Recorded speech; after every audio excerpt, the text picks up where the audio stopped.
Ya, baik teman-teman, kita sudah bahas di pemecahan akidah 1 semalam minggu lalu tentang kebangkitan umat dari akidah. Jadi wa khalaqal jinna wal insa illa liya'budun. Mohon maaf. Ya, jadi akidah itu mengajarkan kita seluruh amal ibadah kita itu adalah ibadah. Seluruh amal ibadah kita itu pahala. Tidur dapat pahala, mandi dapat pahala, cakap buang air besar, pun dapat pahala juga. Asik dalam Islam ini. Itu materi yang dulu ambil. Saudara yang melakukannya. Ayo tadi malam yang baca luar tidur siapa? ada ya. Alhamdulillah ya. Ternyata yang lain yang angkat tangan nggak baca luar tidur ya. Lupaan. Kelupaan, sayang gara-gara kelupaan 8 jam waktu tidur Anda terlewat tanpa pahala sedikit pun. Nyesal atau enggak? Ayo diinstal, jangan sampai menyesal. Nanti pas hitung-hitungan di akhirat pahalanya, sedikit kali paling, dosanya banyak kali. Padahal kenapa? Dia tidak menginstal setiap kegiatannya itu ibadah. Itu jadi pahalanya sedikit. Coba install, pas dihitung ya kan, ini dosanya banyak. Pas dihitung pahala, tidur pahalanya sekian, mandi pahalanya sekian, semua kegiatan dia berpahala, luar biasa kan? Dibacanya lagi sebelum tidur, selain doa tidur, baca Al-Fatihah, baca 3 kul ya kan, baca kursi, wah luar biasa itu. Minimal sekali bapak, kan gampang dalam Islam. Minimal sekali baca Bismillahirrahmanirrahim. Betul kan? Hanya karena perkara motong pakai Bismillah itu jadi pahala. Tetapi kalau tidak pakai Bismillah, bahkan istrinya itu jadi bangkai katanya. Kita makan berapa banyak yang kita makan itu tidak pakai potong Bismillah. Kalau ayo potong syariah itu itu doktrinnya. Tapi memang pakai benar. Sekalian dia jualan, ini kan niat jualan. Tapi kita berpikirnya benar aja. Karena dia pakai Bismillah jadi halal. Sama Pak. Kegiatan kita itu jadi pahala semua. Mulai diinstal gitu. Sayang materi ini saya kasih, nanti kalau sempat itu nggak diinstal, tidak mulai dilakukan di diri kita, di keluarga kita, sayang sekali. Ya, besok minggu depan saya tanyakan lagi ya. Mohon maaf saya dikte nanti. Yang baru udah baca doa tidur sebelum tidur saya dikte nanti. Ya, jadi diinstal Pak Dani luar biasa. Di materi ini nanti boleh teman-teman terima dan insya Allah kalau ada videonya seperti ini lebih bagus. Alhamdulillah nanti bisa diimprove sendiri ya. Oke. Kita masih bicara teori berpikir tingkat 1. Ya, ini bisa teman-teman lihat secara fakta ini seperti apa. Ini koruptor, kenal ini ya, Jayus ya, penggelapan pajak itu kan. Nah ini faktanya hari ini. Tapi ini apakah si Jayus ini benar atau salah berpikirnya? Yang dilakukan itu benar atau salah? Salah. Tapi kalau menurut teman-temannya benar atau salah? Karena duitnya itu untuk partai itu kan. Ya nggak apa-apa lah, kalau nggak ada dari mana duitnya, partainya dari mana, ya gitu kan. Nggak apa-apa lah korban kan gitu. Apa kata koruptor? Sekarang kan hebat kali ada koruptor di Bugan. Saya dijolimi, kan selalu gitu kan. Begitu selesai keluar dari penjara, doa diterima masyarakat lagi dikasih. Itulah kenapa? Karena proses berpikirnya salah gitu. Berpikirnya itu untuk memenuhi hal nafsunya. Tapi kalau betul-betul berpikir, apalagi dengan landasan Islam, insya Allah kejadian korupsi ini nggak ada. Nah begini, ini proses berpikir juga. Cuman anak-anak kemiskinan seperti ini, apa benar atau salah? Salah. Salah. Nah, Ya kalau sebagian orang bilang biasa, di mana-mana pun negara berkembang pun banyak yang miskin kok, itu biasa, jangan. Nah, kalau ini lagi tawuran, apa benar atau salah? Salah. Hah? Salah. Salah kan? Nah tapi bilang biasa, namanya pemuda, demon biasa gitu. Nah padahal yang tergantung yang diperjuangkan juga, apa yang diperjuangkannya. Kalau demonnya gara-gara berantem sesama ketemuan ego-egoin, yang salah. Nah ini gambarnya aja, alhamdulillah cuman gambar pakaiannya aja. Kalau ada gambar orangnya bahaya, kita berdosa gitu. Tapi kalau bayangan kayak gini aja coba. Nah buka baju ini apa nih? Perzinahan, benar atau salah? Salah. Nah, kita proses berpikirnya seperti apa? Kalau kita memang sudah bilang salah, tapi orang biasa nggak apa-apa, biasa aja. Apalagi di Amerika, di barat sana, ya biasa aja, nggak apa-apa. Akhirnya apa Pak? Ya itulah yang terjadi. Biasa, jumpa, senang, duduk makan, habis itu kamar melakukan hubungan suami. Bebas ya. Udah nikah pun ada temannya berhubungan lagi, nggak apa-apa, bebas. Begitulah mereka. Benar katanya. Sampai sekarang kan juga Indonesia sudah mulai teradopsi sekarang peraturan pemerintah untuk mengatur ya Pak, kekerasan seksual. Ada pasal karetnya di situ adalah ketika suka sama suka nggak apa-apa gitu. Nah itu bahaya. Itu Pak, memang nggak bisa Pak kalau di urusan perzinahan ini, kalau dikasih ke manusia, persepsi manusia nggak bakalan clear, pasti ada aja sikit-sikit nggak apa-apa kan gitu. Tapi kalau memang kita kembali, hanya Allah lah, kita berani jamin hanya Allah yang bisa memberesin ini, hanya Tuhan Allah yang benar. Kenapa Pak? Efeknya ya, boleh saya ketemu dengan teman saya S2, dia dari Amsterdam. Nah, kalau lihat teman-teman tuh Pak Potarisman itu di Facebooknya ada ya.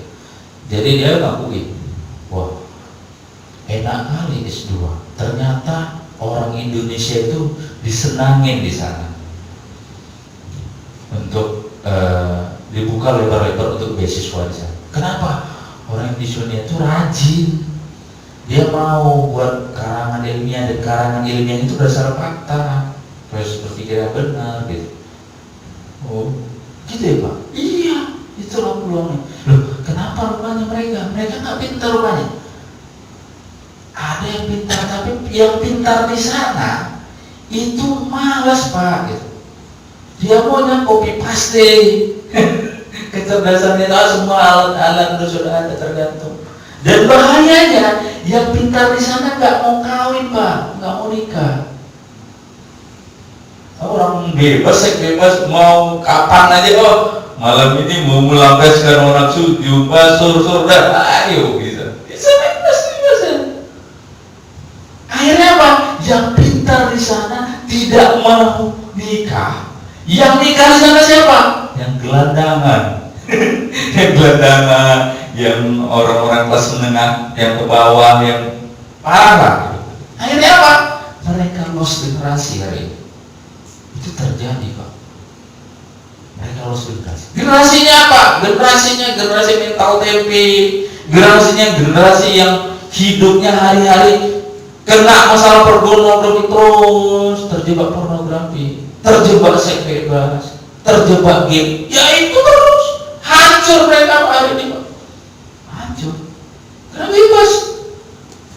Apalagi di sana HAM katanya kan, anak-anak melakukan seks bebas dimarahi, dipukul, malah kena penjara. Orang tuanya malah bisa kena penjara, guru-gurunya malah bisa kena penjara gara-gara HAM itu. Apalagi di sana kan, kalau di sini ya tata krama soal santun ketakutan. Kalau di sana kan bebas. Bawa barang-barang pornografi pun di tasnya gitu, ya nggak apa-apa. Dilarang gurunya itu, ya gurunya malah bisa kena penjara di sana. Begitu. Efeknya hancur, generasinya udah habis. Hanya tinggal kita sebenarnya ikut atau tidak ikut, pasti Islam ini makin lagi. Allah sudah skenario Allah, pasti kembali lagi. Pasti Islam memimpin dunia lagi. Kenapa? Udah hancur mereka, Pak. Ya, yang pintar-pintar itu ya, maaf cakap udah sampai nggak mau lagi yang sama yang lawan jenis, udah mau sejenis dari sana. Mau sejenis udah gila, udah lebih parah dari binatang gitu, Pak. Nggak selera lagi. Jadi akhirnya apa? Generasinya habis. Di Jepang begitu rupanya. Di Jepang itu sampai yang mau nikah dikasih duit. Yang sayangnya yang mau nikah itu yang gelandangan, yang memang hidupnya rusak gitu. Tapi yang pintar-pintarnya enggak. Nah itulah yang terjadi, Pak. Kita berbahagialah, kita masih bagus. Makanya Indonesia ini ditakutin seluruh dunia. Kalau Indonesia ini bangkit, apalagi kalau Indonesia ini bangkitnya karena Islam. Karena Islam itu gila di Islam, makanya dicapur. Dari mana ide radikalisme, gelapa radikalisme, udah dihajar bisa-bisa. Tangkapin lah, dihajar. Kenapa? Kalau bangkit itu strategi global. Kalau bangkit orangnya pada cerdas-cerdas. Alhamdulillah, walaupun tidak 100%, hidupnya itu nggak rusak, nggak hancur, asal dia masih mau beribadah. Kalau mereka kan dia bebas, ya hancur lah, Pak. Masih baru SD, bilang SMP, udah kenal seks bebas, pornografi, kan rusak kan? Ya kayak gitu. Mereka udah kayak gitu di sana. Nah, syukurlah kita. Inilah teori berpikir tingkat satu. Kita bahas bagaimana manusia memperoleh kebenaran. Ya, ini problemnya.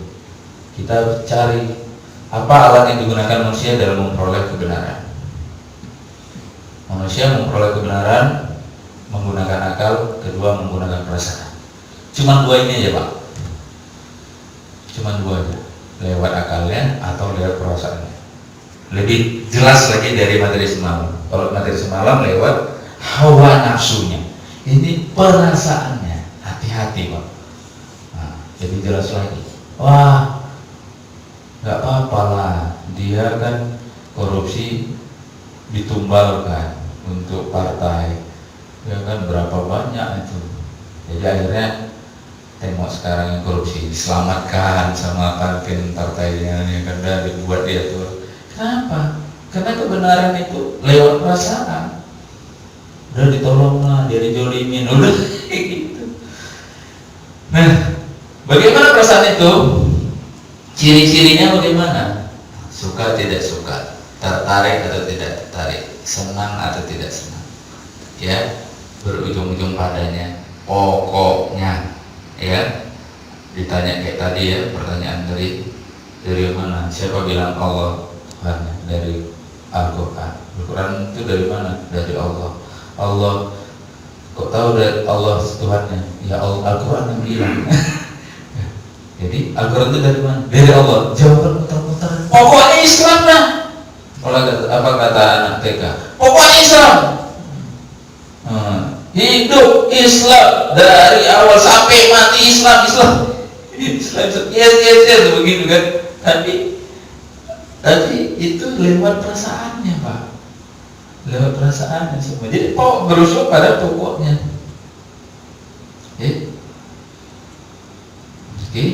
Bersifat subjektif dan emosional, ya, hanya berdasarkan emosi belaka, tidak dapat mengantarkan pada kebenaran. Nah ini poin utamanya.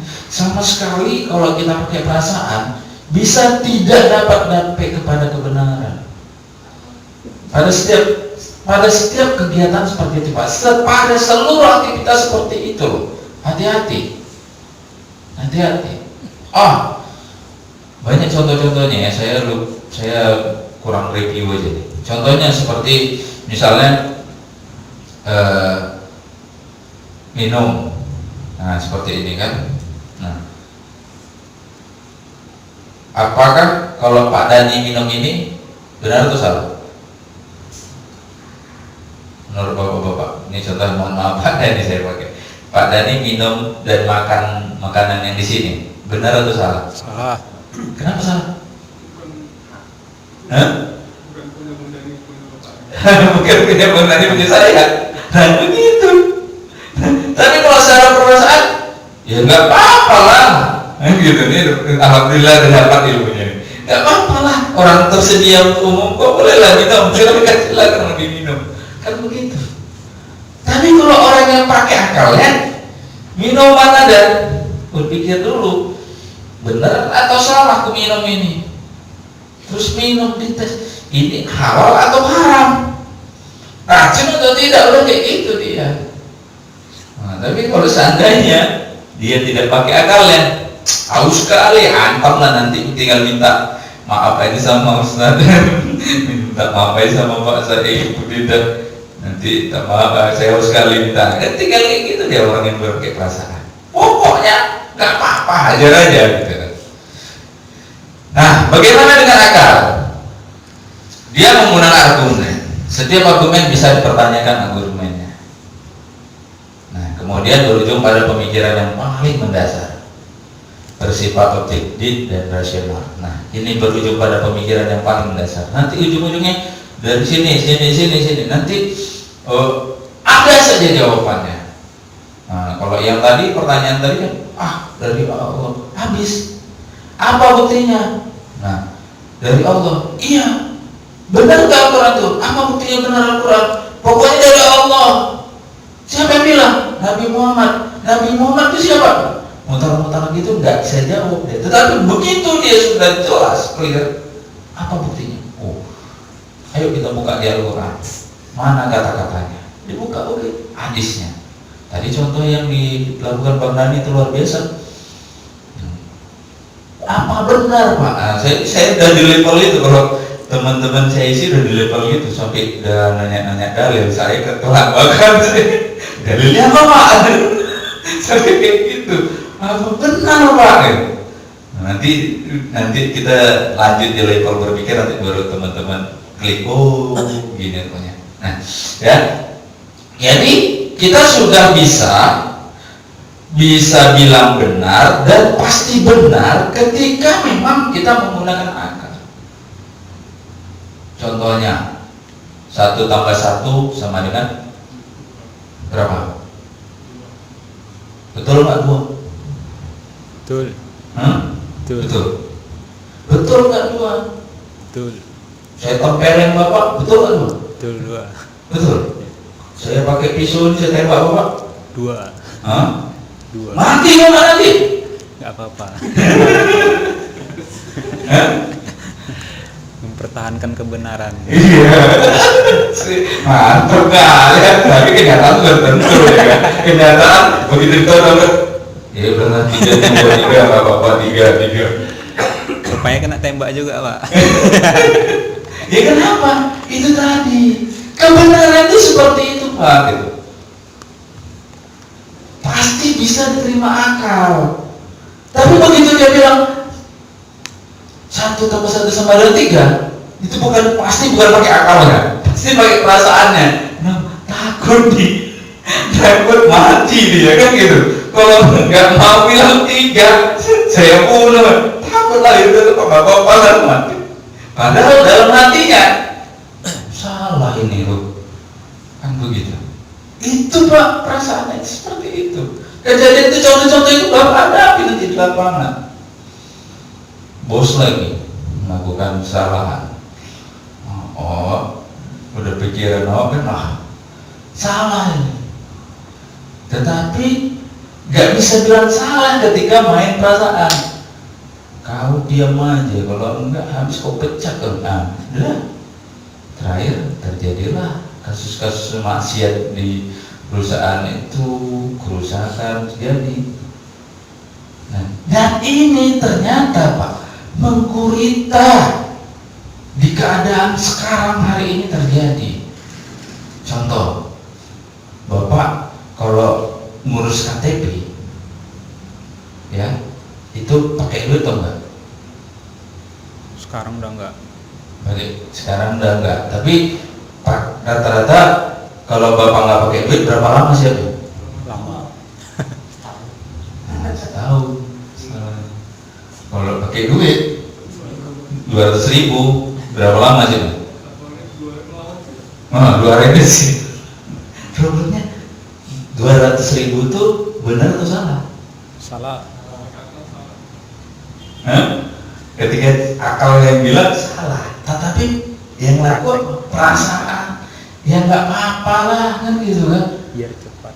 Biar cepat, muncul kan? Diakuin kan? Itulah dia. Ini kita cerita ini menunjukkan pemikiran dan perasaan. Hati-hati gitu. Diakuin. Kalau nggak kayak gitu macam mana? Buang rokok kan nggak apa-apa orang kayak gitu. Padahal itu nyogok loh. Nyogok itu dosa besar. Jadi gimana solusinya Pak? Nah, baru ngel marah. Kalau gitu mana bisa? Udahlah, tunggulah 1 tahun. Cuman aku mau perlu cepat nggak bisa kan? Mana nggak bisa ngel. Sama pelaku riba juga gitu. Kalau nggak riba macam mana bisa satu bisa besar? Cuman siapa yang nolong aku? Lakukan itu. Padahal itu semua bermula dari perasaan dia. Kalau dia bermula dari pikiran dia akan cari caranya. Bagaimana? Dia didakwahin dong. Didakwahin. Nah, contoh ya. Sini selalu saya tanamkan mindset kepada teman-teman MTA. Dalam menyelesaikan utang, ada 3 pola berpikiran yang saya ajarinya. Ini masih tingkat 1. Tingkat 1 berpikir dangkal. Ini masih berpikir dasar nih Pak. Kedua berpikir mendalam. Ketiga berpikir cerdas. Bagaimana cara menyelesaikan utang kalau lewat cara berpikir dangkal? Ya sudah, caranya pakai cari duit, pakai pengacara atau pakai aparat hukum supaya diselesaikan, ya kan? Nah, cara yang kedua, cara yang pertama, ya udah cari cara bayar duitnya atau memplang dulu kan gitu. Nah, yang kedua, gimana caranya? Ya udah pakai cara teknis, pakai surat didakwain seperti itu, atau di silaturahmi minta permohonan. Gitu.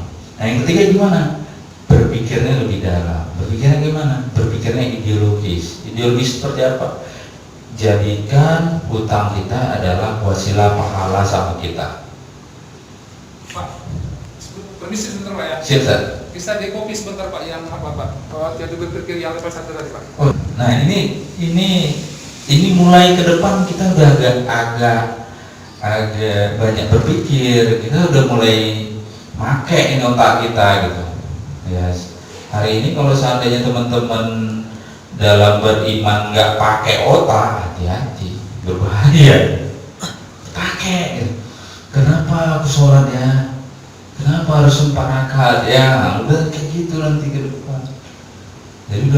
Jadi perlu dipertanyakan sekarang, apakah pernah dipakai otaknya dalam beriman? Nah, kalau belum pernah, sekarang ke depan pakai otak.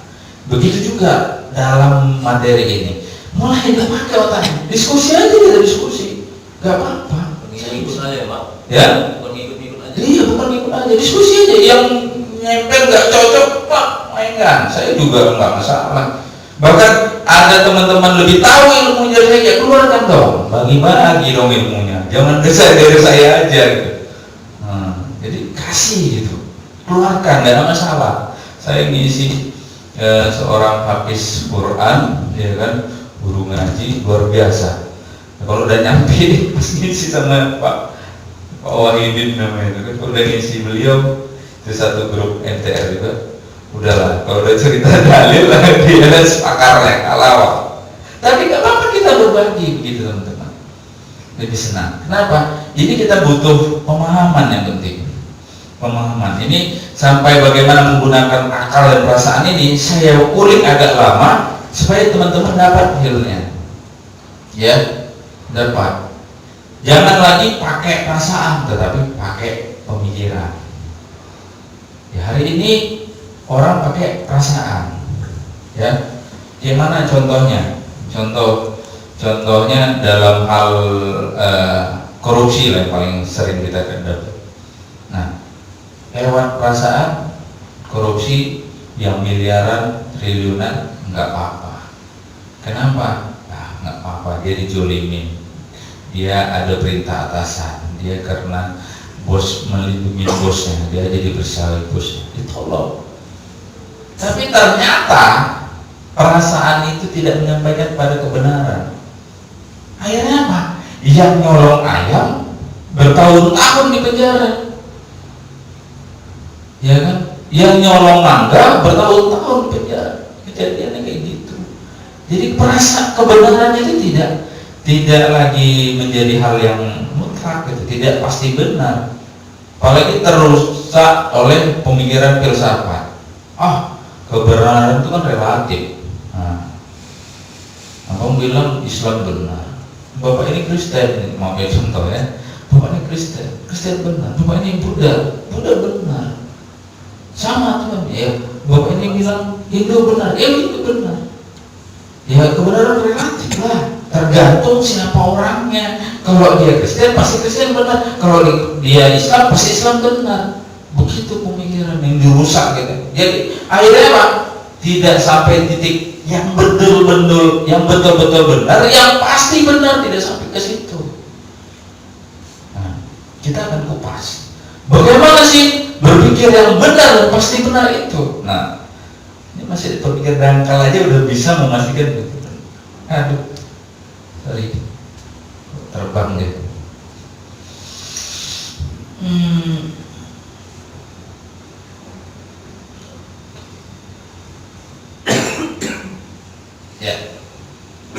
Ya. Jadi dapat mengantarkan pada kebenaran. Oke. Nah, apakah benar itu? Benar atau salah? Itu aja pertanyaan. Benar atau salah? Nah, benar adalah pernyataan sesuai dengan kenyataan. Contoh, saya mau contoh, ya. Ini izin bang Ripai. Ini apa namanya? Pasti benar bukan? Enggak apa. Ini pensil ini. Pulpen. Nah, kalau ini apa namanya?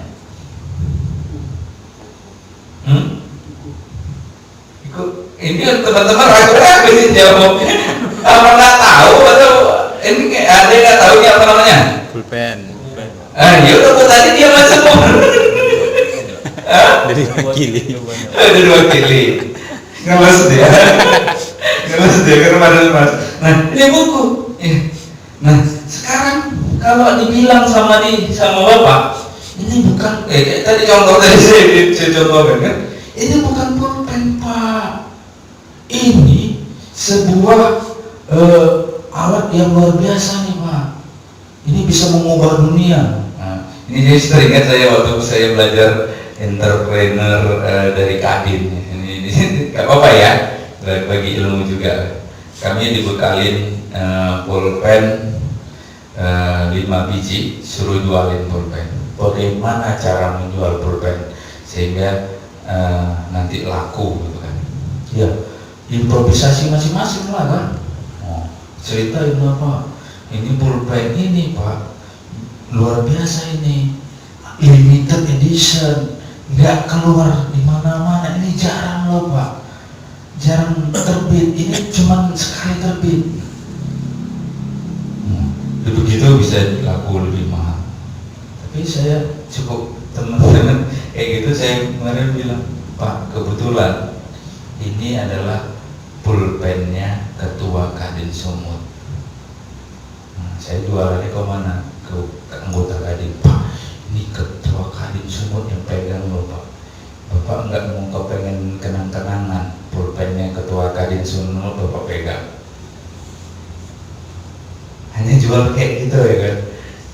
Bener Pak, Bapak percaya Bapak, boleh Bapak tanya nanti sama Pak Kadin, tunjukkan aja sama dia, ini pernah dipegangnya enggak? Pasti bilang iya, ini pulpen saya, nanti dipintain pula lagi nanti Pak. Tapi alhamdulillah ini dikasihnya sama saya. Nah, ini saya jual sama Bapak. Berapa harga yang layak untuk saya? Bapak kasih lah 500.000 dibayar ya Pak. Seperti itu kan. Akhirnya apa? Kebenaran itu sesuai kenyataan. Tetapi ketika kita tidak mendudukkan pemikiran kita bisa terjebak loh. Kita bisa terjebak. Itulah hebatnya sekarang. Apalagi dengan sekarang kecanggihan teknologi segala macam itu. Wah, Tuhan bagaimana membilangkan Islam itu benar, bagaimana di lain sisi pun orang itu benar. Sampai saya sempat belajar juga itu teori relativitas, ya kan? Alam semesta mendukung. Wah, nanti panjang kali ceritanya. Tapi uniknya sampai merasa itu benar. Ya, kayak tadi yang saya contohkan, teori otak kiri, otak kanan, teori Stephen, itu pasti benar begitu. Sesuai kenyataan, iya sesuai kenyataan. Hanya dengan tes jari-jari saja, ya bisa ketahuan karakternya seperti ini. Begitu, pasti benar ya. Bagaimana Islam memandang hal itu? Bagaimana yang sebenarnya proses berpikirnya? Ini yang unik. Ternyata awak terjebak dulu, oh yaudah ikut aja, bayar stipend 250.000 itu yang paling murah. Anak istri semua ikut. Tengok, oh ini anaknya kayak gini, karakternya gini. Padahal selain itu baca buku Personality Plus, beda lagi. Oh, 4 personality, ada melankolis, kaloris, ada sanguinis, ya kan, ada pragmatis, ya kan, gitu. Teman-teman udah pada baca belum? Sudah pernah baca belum buku Personality Plus? Kurang jauh mainnya nih. Terlalu jauh ceritanya. Oke, jadi contoh-contohnya, apakah ini benar buku? Ada di situ contohnya. Benar buku.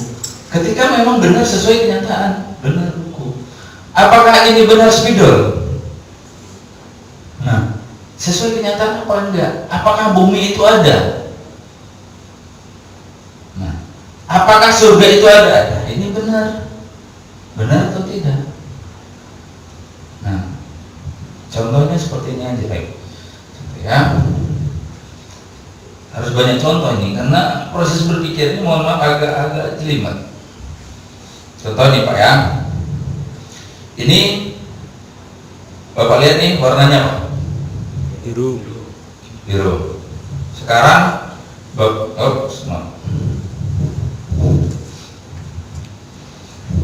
sekarang warnanya biru. Sekarang yang dominan di sini saya ada pakai cincin. Warna mata cincin saya warna apa?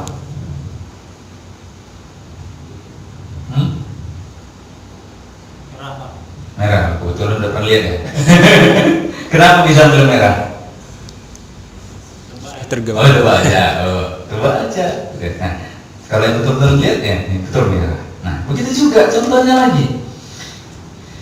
Oke, ini tulisannya apa Pak? Nampak ya. Tulisannya oke ya, tulisannya oke. Oke. Ya, tulisannya oke. Oke, saya buka nih Pak. Ada yang tahu nggak tulisan di dalamnya apa nih? Nggak ada. Nggak ada. Nggak ada yang bisa nebak. Tulisannya apa? Tadi nebak bisa. Tulisannya apa? Nih, sholat. Ada tulisannya begitu. Nah, proses berpikir tuh gitu. Ini masih berpikir level 1 ini udah mulai terasa nggak nih kepalanya nih belum? Mau dicontoh-contoh yang lain lagi? Nah, jadi kita proses berpikir itu ada sesuai kenyataan, nampak. Ketika yang tidak nampak bagaimana? Apakah kita bisa tahu? Sekarang di belakang pintu ini apa? Bisa nggak kita memikirkan di belakang pintu ini apa? Hah? Hah? Genset? Ya. Geser. Oh salah. Nggak ada geser. Nggak ada geser. Gitu loh. Kita harus kayak gitu. Terbang itu nggak ada masalah. Tapi kita harus cari, untuk mencari kebenaran itu harus seperti itu, harus datang. Jadi surga itu ada, pernyataan surga itu ada dari mana? Kok tahu surga itu ada? Kemudian Tuhan itu ada. Nah ini tadi pertanyaannya. Nah, apakah bidadari dari surga itu cantik? Apakah bidadari dari surga itu berjumlah 10.000? Ini benar apa salah? Nah, bagaimana cara proses berpikirnya? Berpikir itu di situ gimana? Nah, saran berpikir, ya. Mulai kita kasih solusi. Halaman yang keberapa ini? Ini dulu, ini sudah slide yang ke 11. 11, sudah mau habis ini. Ya, cara berpikir ada satu, ada fakta yang terindra. Yang kedua, ada indera. Boleh catat teman-teman, ini penting nih. Jadi nggak usah jelimet pakai otak kiri otak kanan. Konsep ini aja juga udah membahas seluruhnya. Bahkan bagaimana kita untuk menjadi seorang cerdas yang sangat cerdas sekalipun, ini aja pakai. Nah, yang kedua ada indera. Yang ketiga ada otak. Ini cara berpikir. Dan rata-rata untuk level orang yang berpikir materialistis, orang yang berpikir filsafat, sampai di sini udah selesai. Orang komunis sampai di sini sudah selesai. Kenapa? Faktanya apa? Nih ya, ini air mineral. Faktanya air mineral, ya kan? Kemudian kenapa dibilang air mineral? Karena kita bisa lihat secara indera, lihat kasat mata ada air mineral. Kemudian ada otak memikirkannya. Oh, berarti benar air mineral. Nah, sekarang masalahnya adalah ini bersih atau enggak? Coba langsung ngomong aja Pak, apa yang ada di kepala? Ini bersih atau tidak? Bersih. Layak diminum atau tidak? Layak. Dari mana taunya? Sudah dikemas. Nengok kemasannya? Ya. Iya, nengok kemasannya ya. Tapi kalau saya lihat cara berpikir yang lebih dasar, kalau kita lihat expirednya, ini udah expired, ini jadi layak atau tidak Pak? Tidak. Ini bukan, ini contoh ya. Saya yakin pasti nggak ngasih saya minuman yang udah expired, nggak pasti kan? Tapi insya Allah teman-teman seperti itu gitu loh berpikirnya gitu. Kalau memang proses berpikir dari cerdas, dia berpikirnya agak mendalam, melihat betul-betul gitu. Makan itu, beli makanan Bapak di supermarket, pasti kita tengok kan? Kemasannya bagus, isinya bagus. Tetapi dicari sepeda. Ada juga yang nggak peduli, dihajar. Ternyata pas sampai rumah nggak enak lagi, minum susu udah keras-keras, udah gumpal-gumpal, ya udah bau, kan banyak kayak gitu. Nah, inilah syarat berpikir. Harus ada fakta yang terindra, harus ada indera, harus ada otak. Dan yang keempat, nah di sini ada informasi sebelumnya, maklumatul sabiqah. Nah,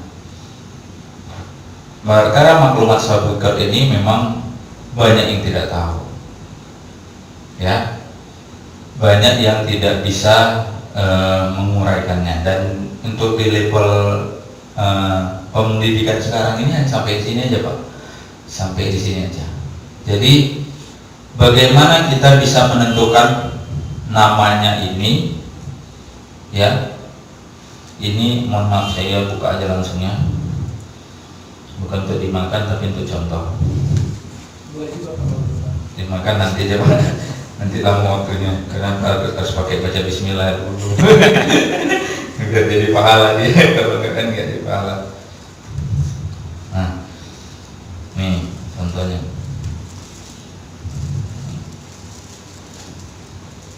Ini namanya Roti. roti. Roti apa ini? Majestic lah. Roti majestic, oke, nggak masalah. Sekarang problemnya adalah bagaimana kita bisa tahu ini namanya roti? Kenapa kita bisa tahu ini namanya roti? Karena sepakat semua itu roti Pak. Karena kesepakatan. Oke, bagus. Ya, bagus gitu, Pak. Langsung aja. Oke. Terus kalau adakah nama lain dari ini? Apa ada nama lain dari roti? Cake. Oke, kue. Nah, kenapa nggak kue namanya, Pak?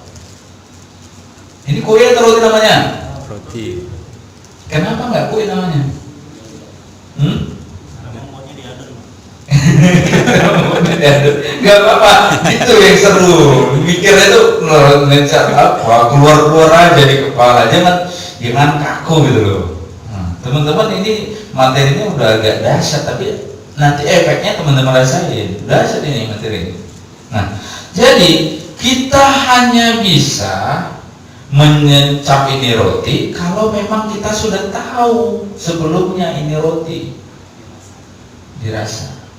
Ya, contoh, Bapak kasih ini ke orang suku Dayak atau yang belum pernah makan roti sama sekali, apa bisa tahu dia namanya ini roti? Nggak tahu dia namanya roti, kecuali kita ngasih tahu. Artinya apa? Perlu ada informasi sebelumnya. Kalau nggak ada ini, kita juga dalam memberikan kebenaran itu tidak pasti. Jadi tidak pasti benar dia. Itu problemnya. Ya, oke. Satu kita jelaskan dulu. Ada fakta yang terindra. Ini buruk. Ya, berpikirlah tentang buruk. Silakan teman-teman berpikir tentang buruk. Tahu buruk apa? Kendaraan Nabi. Tahu? Berarti apa buruk itu? Seperti kuda. Hah? Seperti kuda. Seperti kuda. Ya, yang ada sayap. Yang ada sayap. Nah, kalau orang zaman dulu, buruk di zaman Nabi seperti ini. Kenapa? Dulu kendaraan cepat itu adalah kuda. Supaya dia lebih cepat, dia pakai sayap. Ya kan? Ini bayangan buruk dulu. Dan kebetulan karena di situ di atas buruk itu Nabi itu nyaman, cepat sampai. Nah, dibuatlah nih foto wanita, gambar wanita. Nampak nyaman kan mobil wanita. Seperti itu pemikiran orang zaman dulu. Zaman sekarang buruk itu seperti apa kita bayangkan? Kendaraannya seperti apa itu yang cepat itu? Shinkansen Pak. Shinkansen itu seperti kereta. Dan kita udah berpikirnya udah beda kan? Seperti jet misalnya, seperti kapal terbang, ya kan cepat ya gitu. Enggak kayak orang zaman dulu. Artinya apa? Kembali lagi. Ya, ada fakta yang terindra. Kita hanya bisa berpikir sesuai fakta yang bisa kita indra. Tadi saya contoh itu di belakang pintu, ya, saya contoh di belakang buku, itu tidak bisa kita pikirkan karena tidak bisa kita indra. Nah, hari ini kita bisa indra. Contoh lagi, saya harus banyak contoh ini biar asik nih, biar kawan-kawan paham. Nanti di yaumil akhir akan dikasih catatan di tangan kanan, catatan amal di tangan kanan, catatan keburukan di tangan kiri, kan gitu kan? Kalau orang zaman dulu berpikir, saya juga dulu waktu masih kecil-kecil berpikir buku catatan berarti berapa banyak buku selama saya hidup itu dalam bentuk buku kan gitu. Aduh, habis. Tapi sekarang perlu lagi buku, Pak? File. Pakai file aja kan? Pakai CCTV aja kan gitu. Udah selesai itu seumur hidupnya gitu. Jadi tergantung fakta yang terindra. Kebenaran itu pasti benar itu tergantung fakta yang terindra. Oke, di sini udah mulai nangkep kan? Nah, buruk zaman sekarang itu berbeda, ya kan? Buruk zaman sekarang ini seperti ini. Enggak kayak dulu. Kalau itu cepat zaman dulu. Kalau sekarang ini lebih cepat lagi. Langsung sampai kan gitu, jet. Nah, oke, apakah itu buruk? Nah, itu yang pertama. Yang kedua, ada indera, ya, penglihatan, pendengaran, penciuman, perasaan. perasa ya, pengecat ya, dan teraba. Ini alat indera harus ada. Kalau nggak ada alat indera juga susah. Saya tadi bilang ini air minum karena bapak melihatnya. Coba bapak tutup mata semua. Terus saya bilang, saya lagi megang apa? Bisa bapak jelasin? Ini apa? Saya tanya. Bapak tutup mata semua. Bisa nggak? Tidak. Nggak bisa. Karena perlu adanya alat indera dalam proses berpikir. Harus ada penglihatan. Minimal sekali Pak. Minimal sekali. Dua di atas ini. Penglihatan dan pendengaran harus ada. Kalau nggak bisa kita berpikir. Oke. Nah, sama seperti orang buta, ya kan? Dia penglihatan tidak ada, pendengaran ada. Tetapi ketika dia ditanya, dibawa ke pantai, pantai itu indah sekali, air lautnya biru, ya kan? Gunung-gunungnya hijau. Bisa nggak dia proses berpikir seperti itu? Bisa nggak dia bilang indahnya, kita bilang indahnya warnanya biru, dia nggak pernah lihat warna biru tuh kayak mana, warna hijau tuh kayak mana, cantiknya itu kayak mana, kan nggak bisa dilihat gitu. Jadi proses berpikirnya itu ada yang putus, ganjal gitu kan. Cari cewek cantik, mukanya jelek, kan. Contoh nih, lagi harus banyak contoh ini. Masih serius kan? Nah, biar harus banyak, teman-teman harus banyak berekspresi dalam berpikirnya. Nah, contohnya apa? Orang bilang ganteng atau cantik, itu proses berpikir yang harus lewat Penglihatan.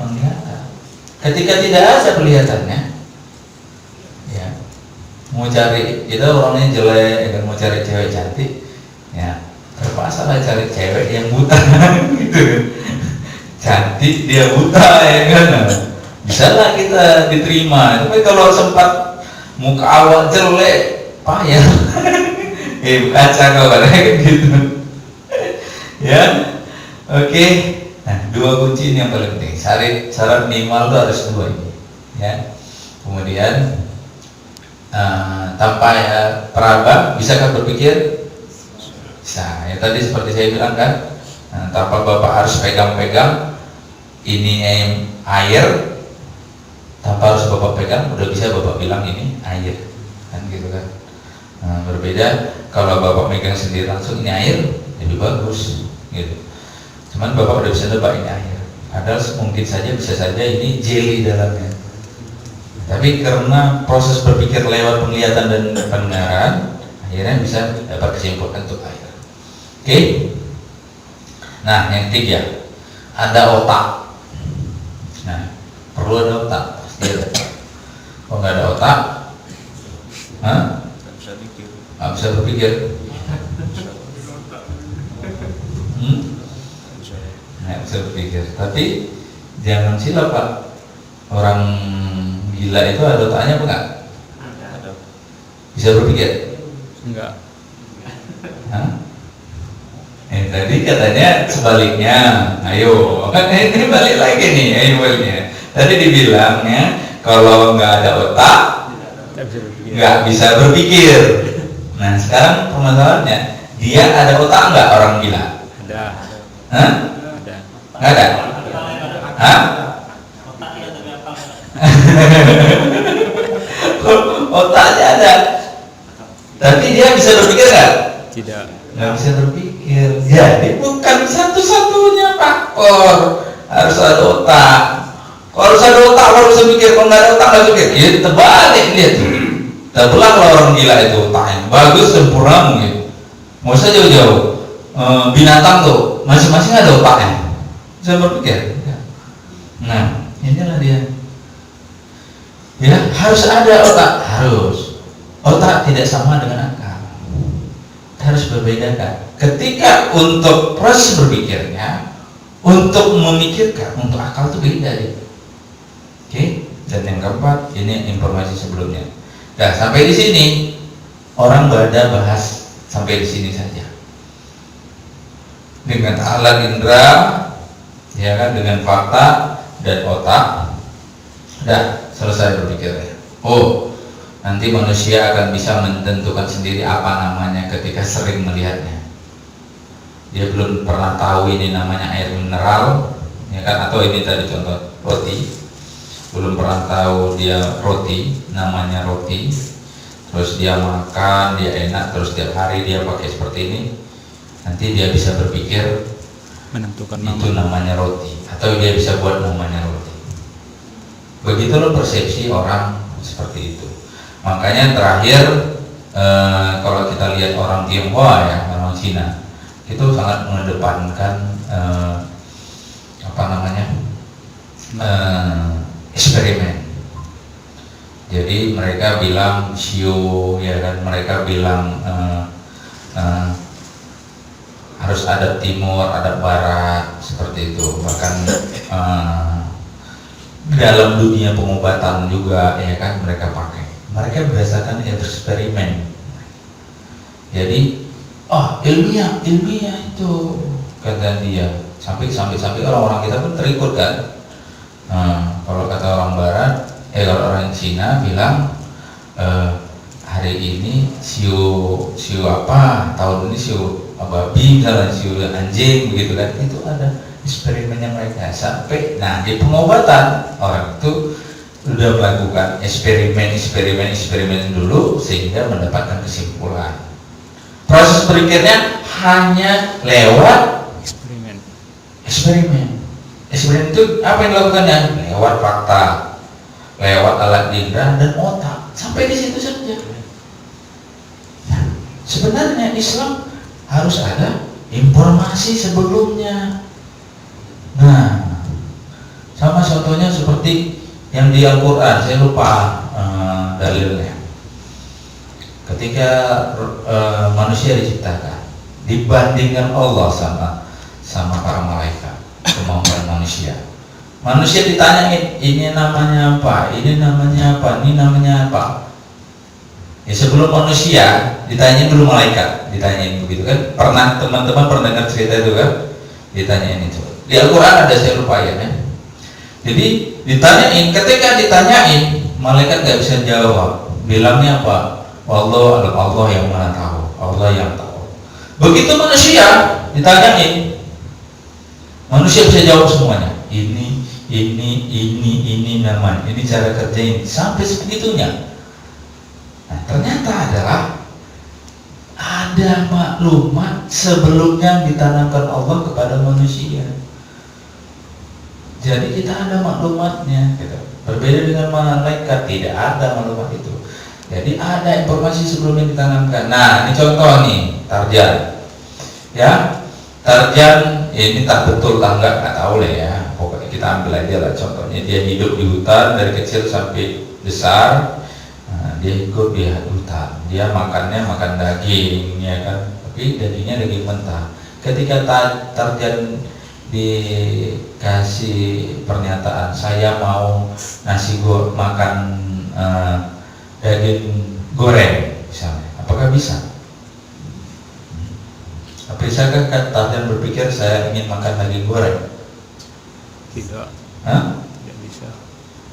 Gimana teman-teman? Bisa nggak? Belum terpikir dia. Tarjan di hutan, gitu. Bisa nggak dia berpikir makan daging goreng? Tidak. Nggak bisa.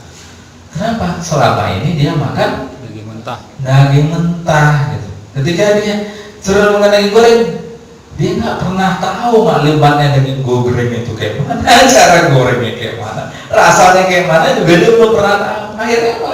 Dia nggak bisa berpikir makan nasi goreng, tidak bisa, sangat tidak bisa. Nah, perlu maklumat sebelumnya. Itulah pentingnya proses berpikir itu, perlu maklumat sebelumnya. Paham sampai sini? Bisa? Jadi perlu maklumat sebelumnya. Oke? Nah, bagaimana akal mencapai kebenaran? Akal, pemikiran, kesadaran memiliki 4 syarat. Pertama fakta yang terindra, ini kesimpulannya ya. Yang kedua indra, yang ketiga otak, yang keempat informasi sebelumnya. Jadi kalau mau menjalankan akal, proses berpikir itu harus 4 komponen ini, tidak bisa satu. Nah, kalau di proses gimana yang proses tadi bilang otak kiri, otak kanan, ya itu hanya apa sih di level 3 dia, ini masih di level otak ini aja, balik lagi ya.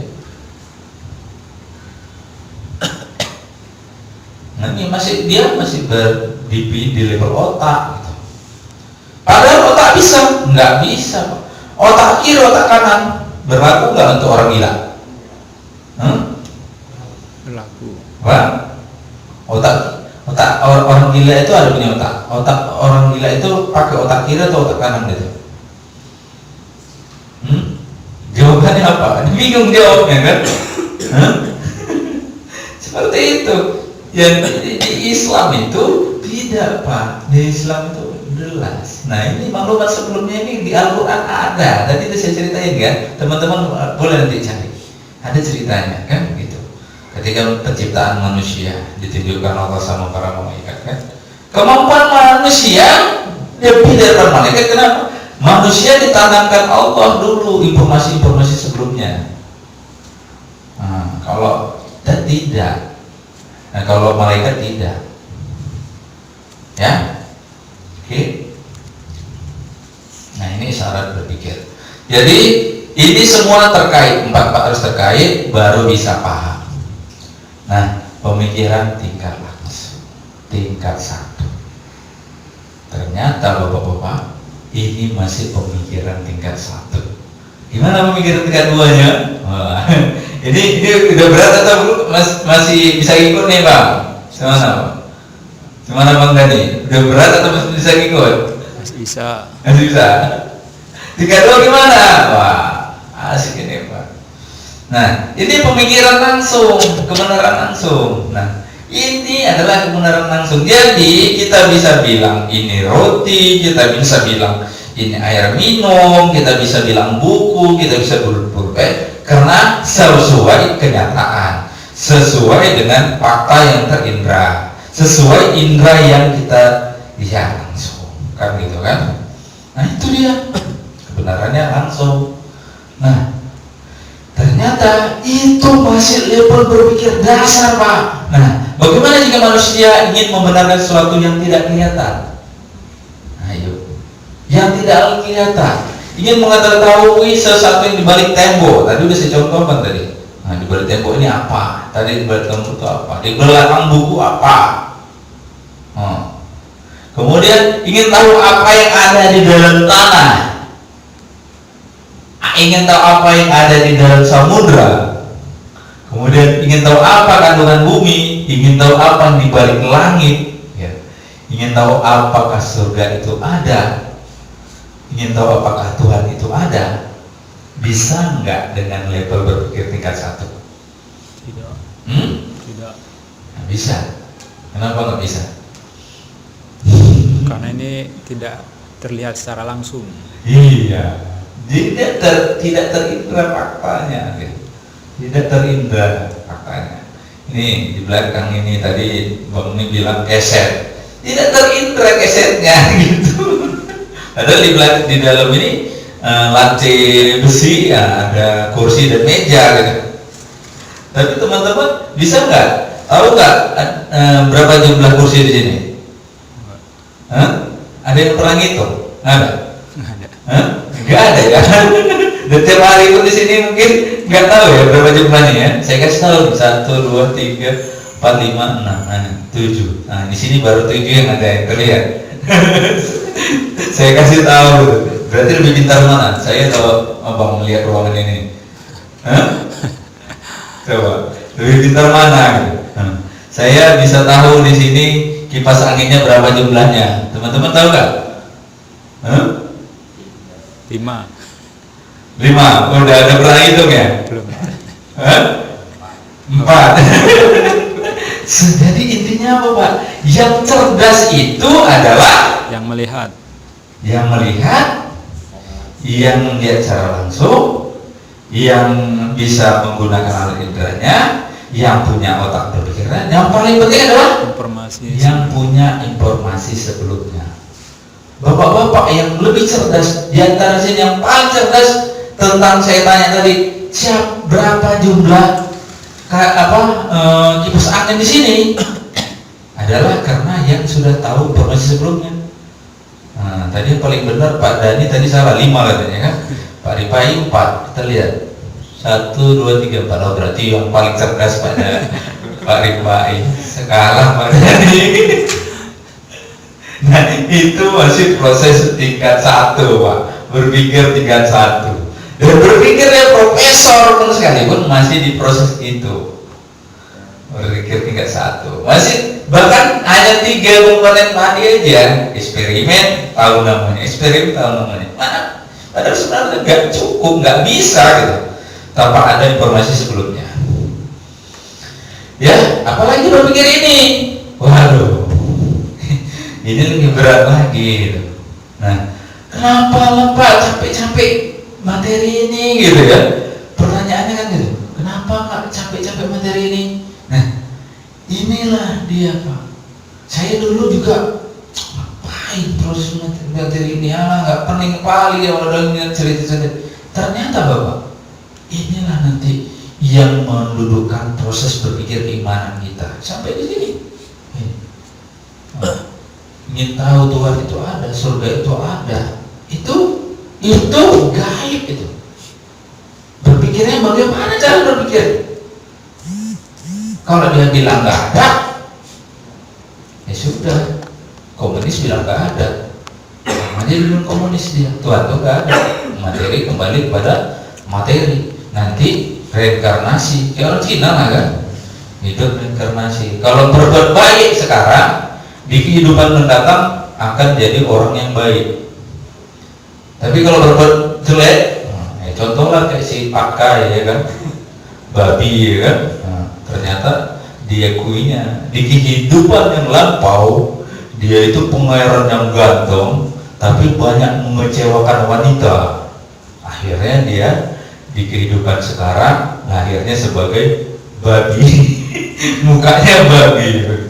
Supaya dia bisa berubah lagi kembali yang lebih baik, dia harus direinkarnasi setelah kehidupan selanjutnya. Ya, dia harus mencari kitab suci biar bagus, nanti jadi hidupnya bagus lagi. Begitu pemahaman mereka gitu. Jadi mereka hanya taunya hukum karma gitu.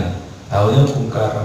Berbuat dari sekarang nanti pasti dapat hasilnya. Berbuat buruk sekarang nanti pasti dapat hasilnya. Pasti ada karmanya. Benarkah begitu? Ya memang itu. Jadi dan itu yang disebar-sebar luaskan. Bapak-bapak terjebak, lihat video-video. Ya kan, sekarang tuh kan lagi heboh-hebohnya ya kan, video Korea, video Cina, bagaimana Cina itu tentang karma, tentang kehidupan sosial segala macam, begitu kan? Banyak kan? Pernah nggak lihat video-videonya itu, drama-dramanya itu, ya kan? Sampai bagaimana orang kaya akhirnya, ya sekarang sudah didoktrin seperti itu, seolah-olah itu yang paling paten gitu. Padahal itu masih berpikir rendah Pak, kecil. Saya sampai pernah itu kan motivator ceritain ya, dulu kan teman-teman saya banyak orang Cina di Lion Clubs, tahu ya kalau nggak salah. Lion Clubs tahu kan, pengusaha Cina banyak bergabung di situ. Ya begitu doktrin mereka, berbuat baik maka akan mengambil kebaikan, tapi berbuat jahat juga dapat baik kejahatan. Begitu sampai di situ saja. Proses berpikir mereka itu ternyata masih berpikir level 1, dan ternyata mereka di level 1 pun tidak pakai syarat yang keempat, informasi sebelumnya. Kenapa?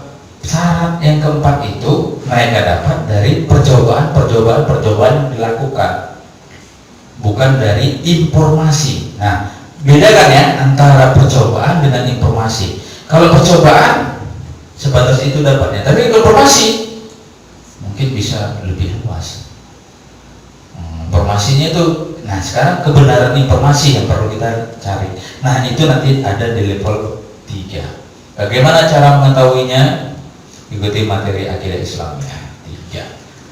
Jadi ikutilah proses berpikir level 2. Nah, alhamdulillah sudah lewat waktunya.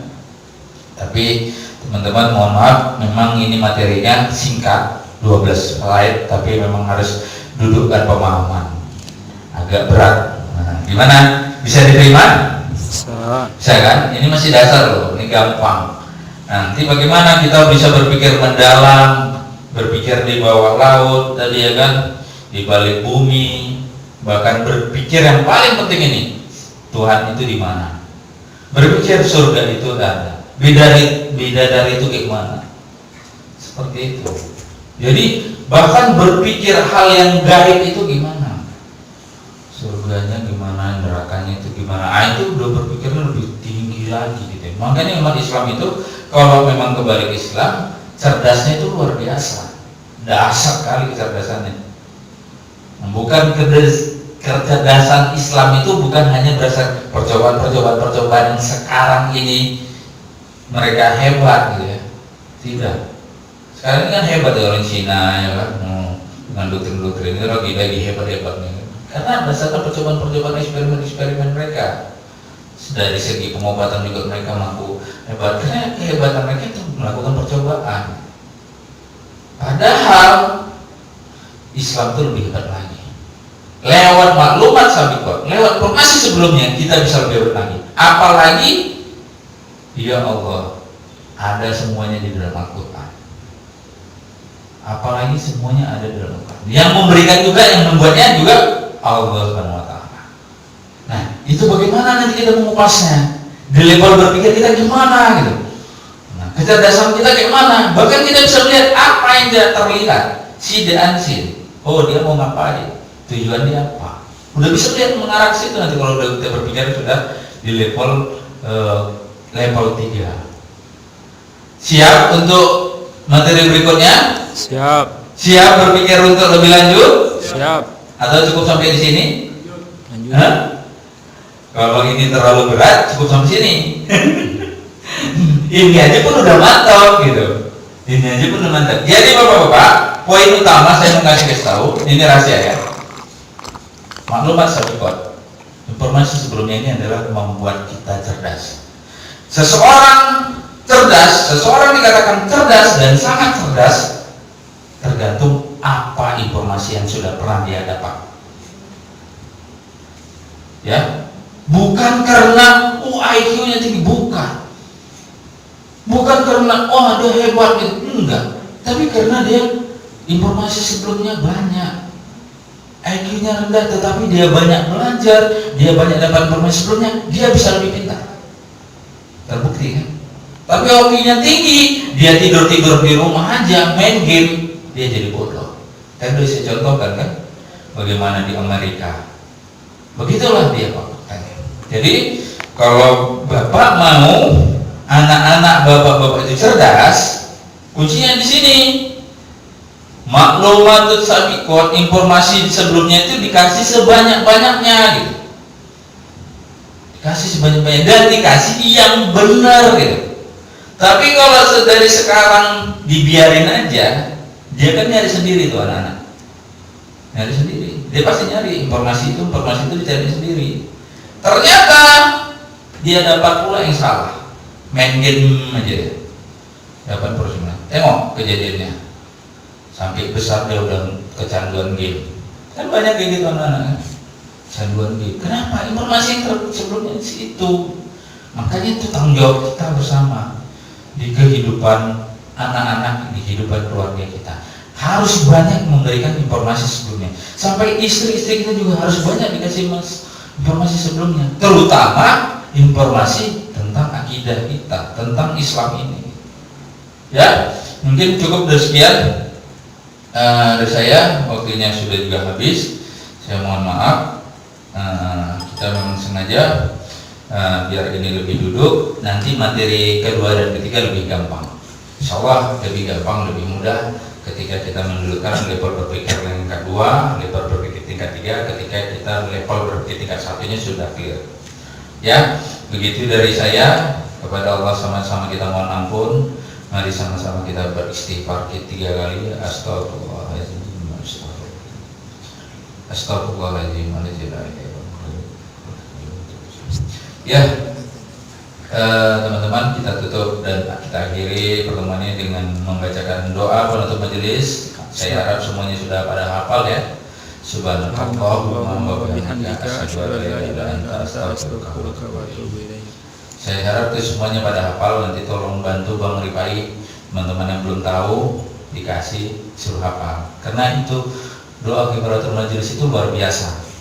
Itu udah lengkap semua. Ada memuji Allah, ada alhamdulillah, ada istighfar, banyak kali itu pahalanya gitu. Jadi jangan sampai nggak hafal ya. Izinlah Bang Rifai atau Bang Dani ya. Nanti teman-teman atau semua berbagi. Mudah-mudahan semua saya rasa udah hafal. Ya, demikian dari saya. Billahi taufiq wal hidayah. Assalamualaikum warahmatullahi wabarakatuh. Waalaikumsalam warahmatullahi wabarakatuh.